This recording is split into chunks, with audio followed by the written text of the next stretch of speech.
వజ్ర TV ప్రేక్షకులకు నమస్కారం. నేను మీ న్యూట్రిషనిస్ట్ ఆశ్రిత. ఇవాళ మనము పొట్ట భాగంలో పేరుకుపోయే ఫ్యాట్ గురించి, అసలు ఎందుకు అక్కడ ఫ్యాట్ పేరుకుపోతుంది, దాన్ని ఎలా తగ్గించుకోవచ్చు అన్న అంశాలు తెలుసుకుందాం. సో పొట్ట భాగంలో ఫ్యాట్ ఎందుకు పేరుకుపోతుంది అంటే, అక్కడ మనం ఎక్కువ ఈజీగా అబ్జార్బ్ అయ్యే కార్బోహైడ్రేట్ కన్సంప్షన్ కనుక పెరిగితే పొట్ట భాగంలో మనకి కొవ్వు పేరుకునే శాతం చాలా ఎక్కువ అవుతుంది. ఈ కార్బోహైడ్రేట్స్ అన్నీ కూడా ఏవైతే మనం ఎక్సెస్గా తింటామో, అంటే హై క్యాలరీ ఫుడ్స్ తీసుకుంటామో, ఫర్ ఎగ్జాంపుల్ పిజ్జాలు కానీ, బర్గర్స్ కానీ, లేకపోతే మనం తాగే సోడాస్ కానీ, రకరకాల సోడాస్ ఇప్పుడు అవైలబుల్ ఉంటున్నాయి మార్కెట్లో, లేదా సాఫ్ట్ డ్రింక్స్ కానీ, లేదా ఆల్కహాల్ కన్సంప్షన్ కానీ, ఇలా సింపుల్ కార్బోహైడ్రేట్స్ మన డైట్లో కనుక ఎక్కువైతే ఈ సింపుల్ కార్బోహైడ్రేట్స్ అన్నీ కూడా ఫ్యాట్గా మారి మన పొట్ట చుట్టూతా పేరుకుపోవడం అనేది జరుగుతుంది. ఇలా పొట్ట చుట్టూతా కొవ్వు పేరుకుపోవడం వల్ల మనకి దీర్ఘకాలిక సమస్యలు వచ్చే అవకాశం చాలా ఉంది. ఇది మనకి రీసెర్చ్ కూడా ప్రూవ్ చేసింది.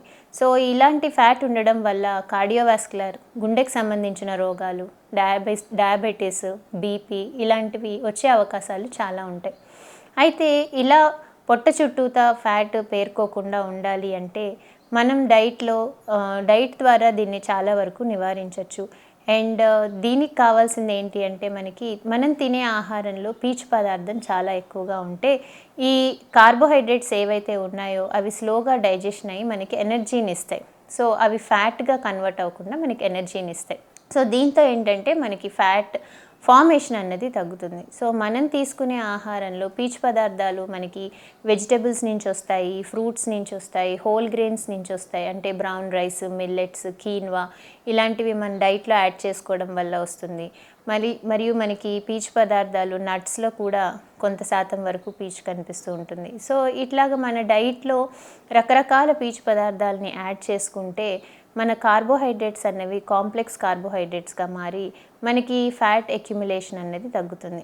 అలాగే ఫుడ్తో పాటు నెక్స్ట్ మనం చేయాల్సిన ఇంపార్టెంట్ విషయం ఏంటి అంటే ఫిజికల్ యాక్టివిటీ. ప్రతి ఒక్క మనిషి ఖచ్చితంగా రోజు 1 గంట సేపు ఫిజికల్ యాక్టివిటీ చేయాల్సిన అవసరం ఎంతో ఉంది. జీవనశైలి ఇప్పుడు చాలా వరకు మారిపోయింది. అందరూ కూర్చునే పని చేస్తున్నారు. వర్క్ ఫ్రమ్ హోమ్ వచ్చాక కూర్చుని పని చేయడం చాలా ఎక్కువైపోయింది. సెడెంటరీ లైఫ్ అన్నది బాగా పెరిగిపోయింది. మనం రోజువారీ పనులలో కూడా చాలా మెషినరీ వాడుతున్నాము. దీంతో మన యాక్టివిటీ లెవెల్స్ అన్నవి డ్రాస్టిక్గా పడిపోయాయి.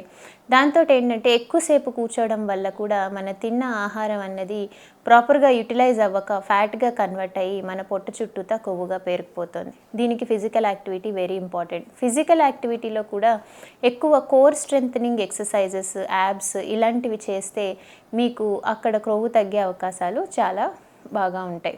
ఫిజికల్ యాక్టివిటీతో పాటు నెక్స్ట్ వెరీ ఇంపార్టెంట్ థింగ్ ఏంటి అంటే మన నిద్ర. రాత్రిపూట సరిగ్గా నిద్రపోకపోతే అప్పుడు కూడా మనకి లివర్ డీటాక్సిఫికేషన్ సరిగ్గా జరగదు. డీటాక్సిఫికేషన్ సరిగ్గా జరగనప్పుడు టాక్సిక్ ఎలిమెంట్స్ అన్నీ కూడా బాడీలోనే ఉంటాయి. ఇవి మనకి ఇన్ఫ్లమేషన్ని క్రియేట్ చేస్తాయి.